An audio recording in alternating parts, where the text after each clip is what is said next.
Innanzitutto senza dubbio è un talento, che ha il coraggio di giocare e chi ha la testa a posto giusta. Adesso è importante però è che rimane piedi per terra, perché ne ho visti tanti che partono così e dopo fanno una brutta fine. Il mio dovere, il lavoro adesso sarebbe di farlo lavorare ancora di più. Lui mi chiede ogni anno se il ciclo di Trento è finito.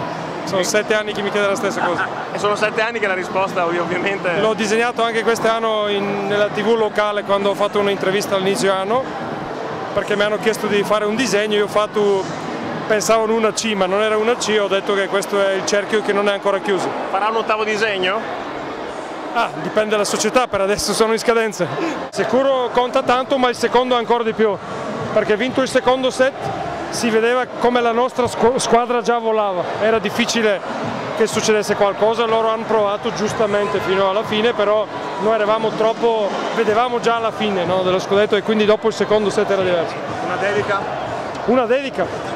Ma adesso rischio di mancare qualcuno, ma questa volta veramente di cuore vorrei ringraziare a tante persone a Trento, fuori società, non solo quelli della società, non solo i giocatori soliti, il presidente ovviamente, però tanta gente fuori società che hanno dato una grossa mano e che veramente hanno sofferto assieme a noi e pensano di noi, della nostra squadra, come la squadra di cuore. A questa gente vorrei dedicare lo scudetto. È la tua vittoria più bella? L'ultima è sempre più bella e quella più importante è quella prossima.